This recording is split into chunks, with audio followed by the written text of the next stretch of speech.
Yellow Jacket Nation, what's up? And welcome to another episode of Jacket Chats. I'm your host, Bryce Johnson. Today, I'm joined by John Shanklin of the Black Hills State men's basketball team. John, thanks so much for taking the time. And how are you today? I'm doing great, man. It's another Thursday. We play tomorrow already. It's coming quick, the season hit quick, and we're moving at a fast pace. I'm loving it, though. Yeah, and it was a great start to the season over the weekend. Some exciting matchups in the Conference Challenge. Before we get to this year, we'll kind of take a look back.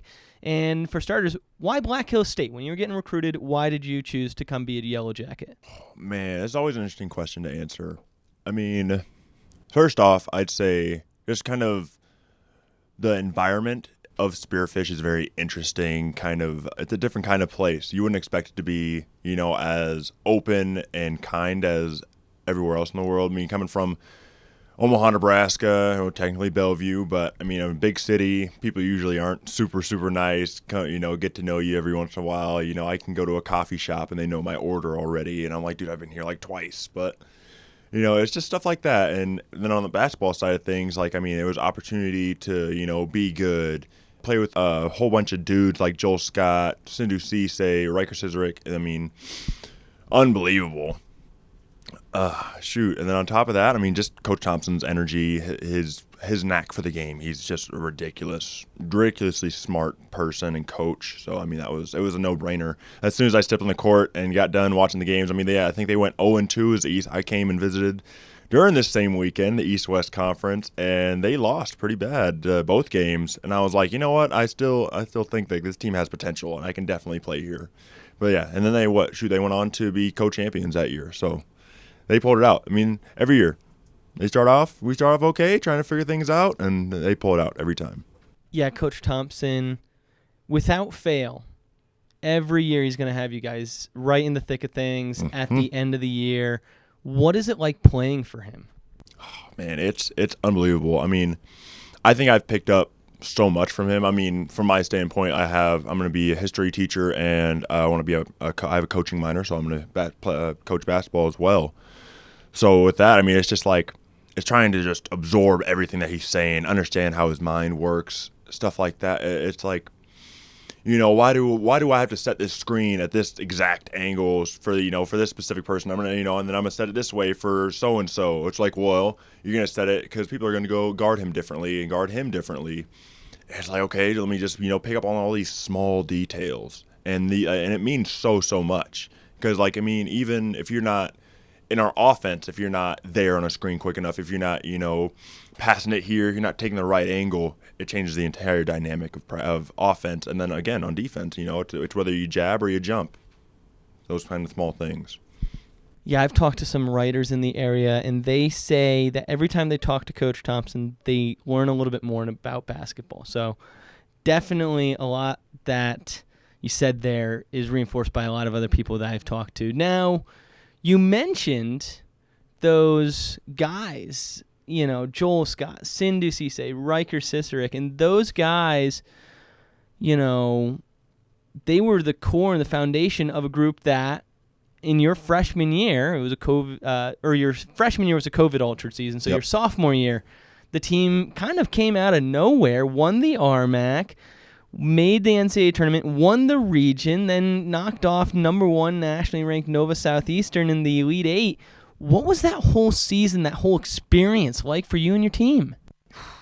That season, it was dream-like. That's how I'd describe it.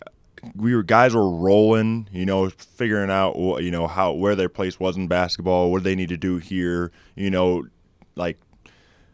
they bought into their roles, and I'd say, my job is, I'm a 3-and-D guy, so I'm going to do that to a T.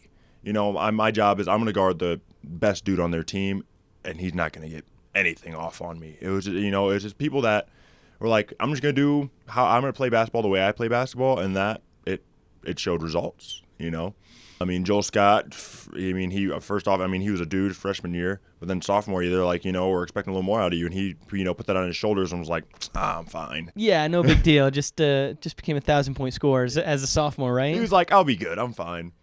And then, guys like Adam Musa figured out, just phenomenal point guard that year. And it was a whole bunch of guys that were just that loved playing basketball. And they were like, we're going to put it together and we'll see how far it'll take us. And it took us to the Final Four that year for the first time.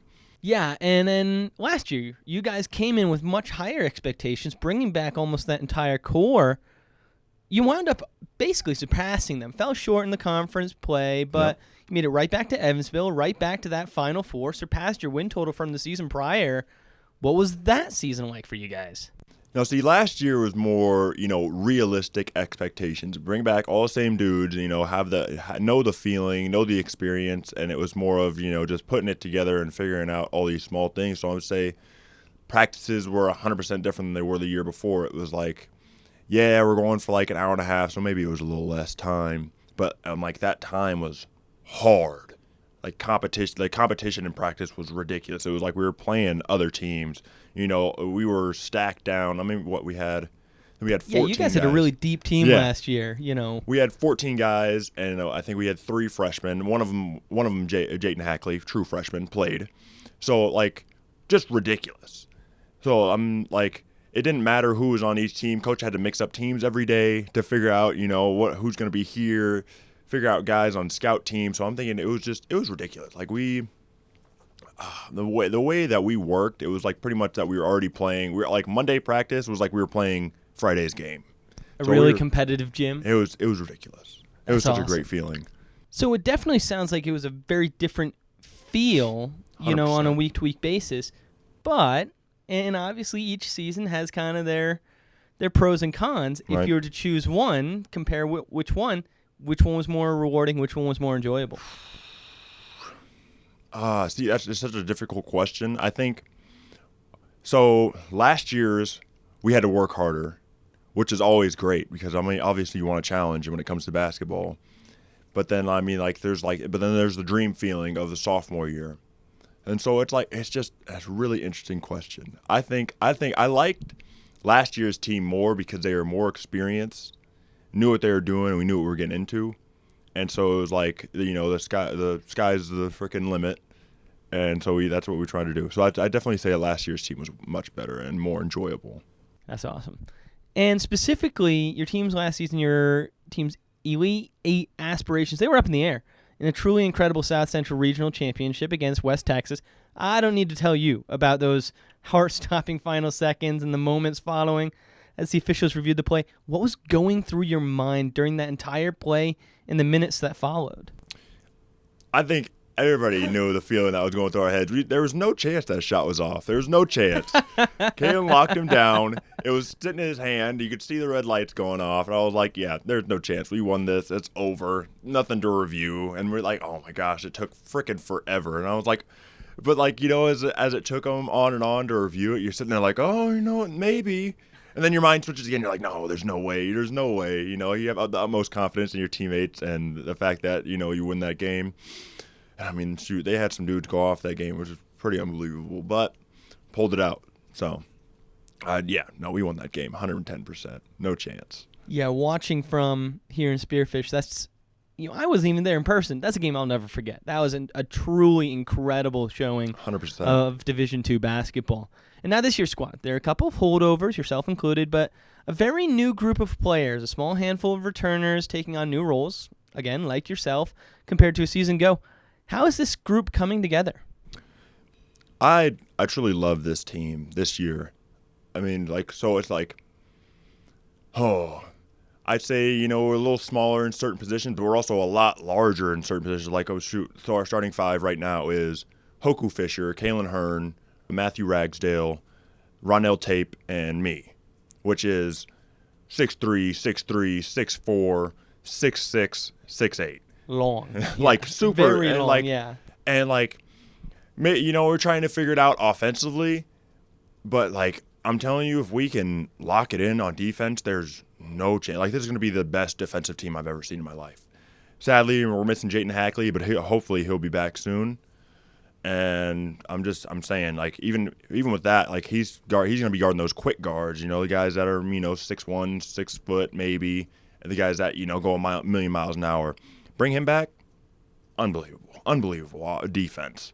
And, all it takes is a little bit of offense, a little bit of flow. I mean, you get a stop on defense, that gets you going on offense. So that's where it starts, and I'm thinking that's going to be our bread and butter. Yeah, and you kind of touched upon it. Based on this past weekend, this team has a slightly different style compared to last year's group. So, stylistically, what can Yellow Jacket Nation expect to see out of this squad? Man, end of the day, it's going to be exciting on the defensive end. It's going to be super exciting on the defensive end. I mean, we're going to be, once we put all the pieces together, I mean, obviously that first game, trying to figure it out, kind of feel it out, that kind of stuff. And the second night, we pulled it out. It's going to be a couple of dog fights in the beginning. That's how it is in the beginning. But it's going to be, I'm telling you, it's going to be real, real fun to watch about near the end. It's going to be crazy. It's just super entertaining. Just trust in the process. That's the best to say. Yeah, and it definitely seemed down the stretch on Saturday that something clicked for you guys a little bit offensively. I don't know, maybe you guys just got more aggressive and were like, look, let's go and get this game. Would that be kind of accurate? What changed? 100%. I think, came out, had a pretty decent loss the day before, and we're like, all right, we got to go get this one. First half, we're like, man, we're still not in it yet. Second half, I think we were up like six or eight, and we're like, all right, man, like we're not doing enough right now. There's not enough of us out there, and I think one thing that coach said, he's like, I can't feel you. I don't feel your presence out there on the court. And I sit there and I look at him, I'm like, okay, all right. Fine. You'll feel me. I'm ready to go. Yeah, down the stretch, you felt a lot of the Yellow Jacket presence down the stretch of that game for 100%. sure. Shoot, man, it got hectic back there. I mean, we were down 6 with however much time left, and I didn't minute and a half, I think. Yeah. Didn't even feel it. I trusted my teammates. I was like, we're gonna get a stop. We're gonna get a score. Doesn't matter how we do it, And then we have, who hit the 3? Oli or Ronell? Ronell hit the 3. Ronell hit the 3. And Cuts you it had to 3. Ragsdale with the baseline cut. And then Hoku bucket and one. With the and one was insane. And I mean, I have utmost confidence in that kid. I mean, he's such a good player, and he's come into it this year. His sophomore season, he's going to be ridiculous. And I think there was a little bit of, hesitation last year. He didn't know when he was going to play, limited minutes. And now he's, got that confirmed time. He's going to go absolutely insane. He's going to go ballistic. So, I mean, yeah, again, that's another, thing that we got to feel out and, understand and have confidence in ourselves. We'll kind of come back around to that game in a minute here. But before we get into this past weekend too deeply, what are your team's aspirations for this season moving forward? Moving forward, again, it's just, build on every practice. A thing that we talk about, I mean, it's a athletics as a whole kind of saying now is to climb a hill. And that started with Coach Thompson, let's be honest. But, every day started by Coach Thompson, adopted by the athletic communications department. Yes. So, yeah, every day is climbing a hill. It's, getting better every day. And obviously hills have dips and valleys, but it's building up to that mountain and taking small steps every day, having a good practice and then adding those up every day and it's trusting the process.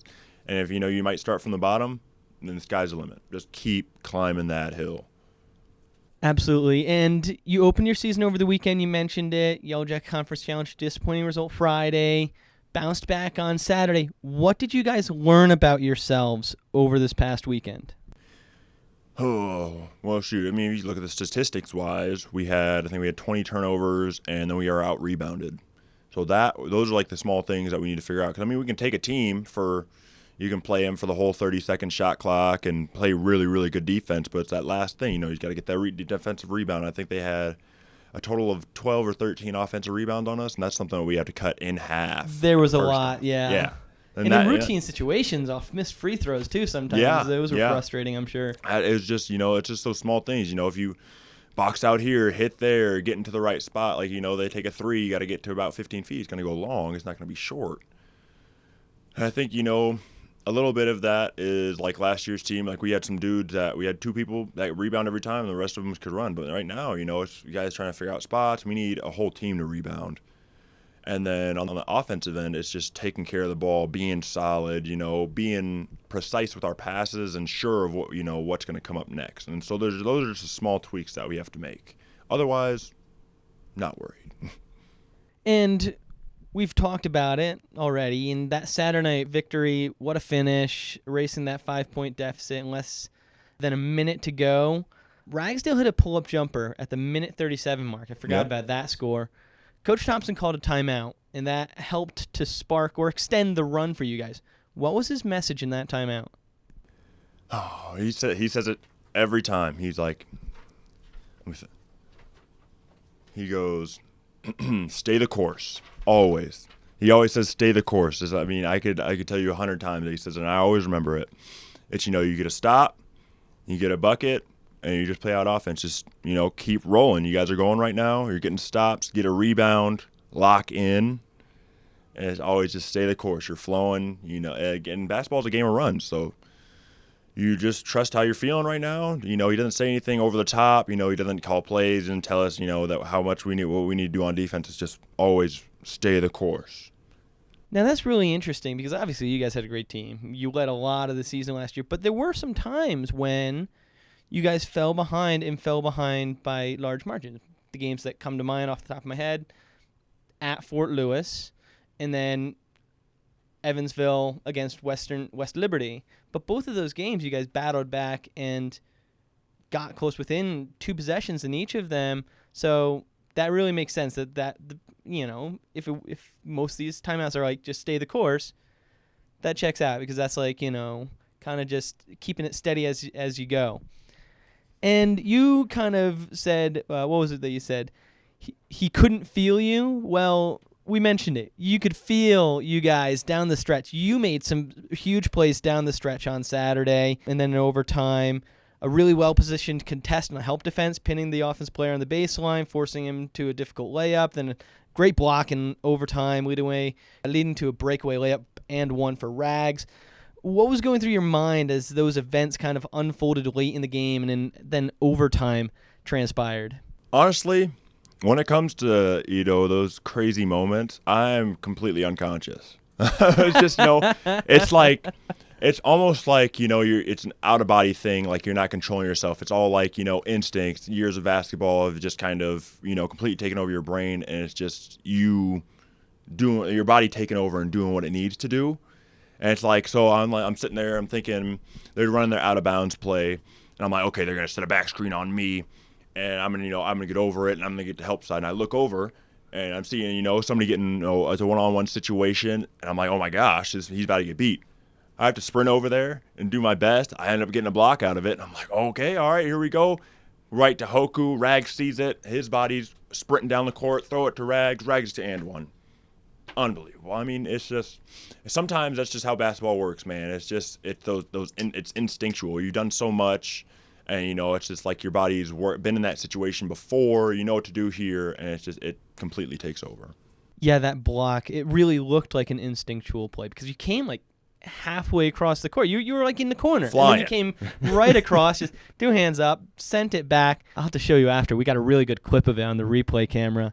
But, that was a really great play. And when you kind of talked about why Black Hills State for you kind of mentioned it. The Spearfish community is really special, and its investment in BHSU athletics and specifically BHSU basketball is almost second to none. It's really special. Last year, every time I thought the crowd could not get any larger and the fans any louder, Yellow Jacket Nation finds a way to raise that bar. They did it again on Saturday night down the stretch with even a smaller crowd than some of those bigger games last year. What is it like playing in front of these fans in an environment that they help create? Oh man, I love to play in front of people. I mean, obviously a little bit of that is a little bit of ego. I mean, I'm playing for Black Hills State, team that's gone to the Final Four twice. I mean, as first off, the chip on my shoulder with that, and second off is these people have so much trust in us, and they're like, no matter what, we lose by 40, and they're like, you'll bring it back tomorrow. You'll be all right. Next one will be better. Every time they have, it's like, how do I describe this? Oh, the trust in us, the trust in Thompson is just unbelievable. Like they have no doubt in us. Even when we're down 20 with 5 minutes left, they're like, oh, they still got a chance every time. And it's just, I don't know, it's beautiful. I love playing in front of 1,000 people and just feeling their presence makes me want to play harder defense. Feeling their presence makes me want to get a bucket, go do something crazy, get a big dunk, look at them and be like, hell yeah, just kind of thing. Yeah, even as a spectator and working for the athletics department, like it's so special to be a part of. It's not something I've experienced back east. Like even at those D1s, just kind of, I don't know, there's something about the smaller nature of it that makes it even more special, I think. Mm-hmm. So it's really great. And to touch on that, like, and it's not just like the athletic support. So I'm in an intro to theater class right now, and I was like doing some extra credit, doing some ticket booth stuff, and taking tickets for the game or for the play that they had this weekend. By the way, it was sold out all 3 nights, which was incredible. As always, wouldn't expect nothing less here in Spearfish. But like people that came to the game, they're like, "Oh my gosh, your game last night! Thank you, you played so well. So proud of you. Good game last night." I'm like, "Thank you very much." And then they're going and watching the play. I was like, "You guys are everywhere." It's like it's not just it's not the niche thing. Like I only support basketball, I only support football, I only support women's soccer. It's not true. These people around in the community support everything. They go to everything they possibly can. They hear about something, they're probably going to be there. It's incredible. Yeah, it really is. Now let's look ahead. You guys play in the East-West Challenge beginning tomorrow night against Augustana. The East-West Challenge, it's a really cool event. What is it like participating in the East-West Challenge? I mean, it's almost like a miniature rivalry game. That's the best I would describe it. It's East versus West, South Dakota, blah, blah. And I mean, like, Augie's been historically really good every year. We used to play Northern every once in a while, but we added Moorhead now. MSU Moorhead now, yeah. And I do have a follow-up. I don't want to get you off task there. Was it a little bit different when it was Northern State, because you had all those South Dakota schools? Yeah, dude. I mean, like, when playing, we had guys that played for Black Hill State. They were recruited by both, either one or both of these schools. So, and then, you have friends that you played against in high school, or, even enemies that you played against in high school, dudes that you just, you're not a fan of, so you want to get them back. You get to play them in college, higher level. That's huge stuff right there. Like, these are people that you've been playing against since you were in 6th grade. And, to make it to this level and playing them is just, it's incredible. I mean, I'm from Nebraska, but I mean, I'm only 2 hours from Sioux Falls or 2.5 hours from Sioux Falls. And so it's not like I wasn't up there all the time playing guys like for Augustana, Okoye played him every year. And then, even we scrimmaged Minot, and they had a guy named Connor Hollenbeck. He's from Rapid City, but I mean, I went to camps with him. I've known him since I was in 8th grade, so it's kind of weird. Just just the coming back around is just super cool. Yeah, last year at the Pentagon, that's a really cool location too. This year, down at SD Mines at the King Center. So, Augie, there you mentioned it. Historically, really difficult opponent. What do you expect from them tomorrow night? First off, they're gonna run some pretty good actions. They're usually historically a pretty disciplined team. On top of that, I think one thing that they pride above all else is toughness. Like those guys, they come at you with an edge. So I mean, we match that playing defensively. I think we match up with them really, really well. But they have they have 2 guards at their 1 and 2 spot. Actually, I think it's 2 and 3 spot that are just flowing right now. So we'll see how it goes. We're gonna match up and we're going to guard our butts off and see the end result's the end result. Absolutely. And then you guys get MSU Moorhead on Saturday evening. Yep. Your team's matchup against them last year was one of the most memorable games from last season. Buzzer beater by Adam Musa. What do you expect out of the Dragons tomorrow night? Or I'm sorry, on Saturday. Now, see, I can't speak on that yet because it's you take one game at a time. And so we'll talk about it when we get there. Fair enough. Friday first. Fair enough. And off the court, you are the president of BHSU SAC. What made you want to get involved in SAC? Funny enough, I think my freshman year, the guys that were part of it just did it because it was funny. And I was, it piqued my curiosity. I was like, I want to know what it's about. It's it's a club, something to put on the resume. I'll see what's up with it. And then, I got into it. But not everybody has that mindset and then rises to be the president of the organization. Unbelievably, I didn't even put my name in the hat. Somebody else did it for me, and I was like, you know what? Why not? If I get voted president, I'm fine with that. I'll take on the handle. I'll take on the mantle of it.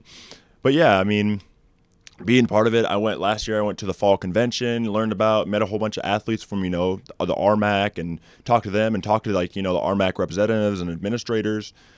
And I was like, wow, this is super interesting. I mean, and it affects us. I affect every team. It's like we voted on legislation that involves, eligibility, how much time you get on the court, how much time you get with your coaches in the summer even. And there's all these small things that you wouldn't think of that, that student athletes have a voice on themselves. And so it's super, super awesome to be a part of. And I mean, outside of the stuff that we do on in our own school, we affect like the entire NCAA. The entire NCAA. It's so incredible. And it's just, it's something that I think that everybody should be a part of. Like almost, I think the entire team should come to every meeting. Like, because it's stuff that affects you directly. And you don't even think about it. And you can vote on it. Yeah, that's fantastic. And you guys do have a food drive kind of coming up in December here, right? Yep. We're trying to figure out dates for that. It'll be like, bring a can of food to one of our basketball games. You get in free, and that goes to people that need it. So yeah, why not? Nothing better than giving back to the community that gives so much to you guys. 110%. Both in environment and in actual monetary donations and whatnot. We'll roll into some rapid fire questions here, John. You ready? All right. If you could compete in any other collegiate sport, what would it be? Shoot, either volleyball or football. Love playing football. Mom never let me do it. She's afraid I was going to get hurt. So it hurt my basketball career, so I was always hesitant to play. Mom knows better. Mom knows better. She ended up making the right choice, I think. That's true.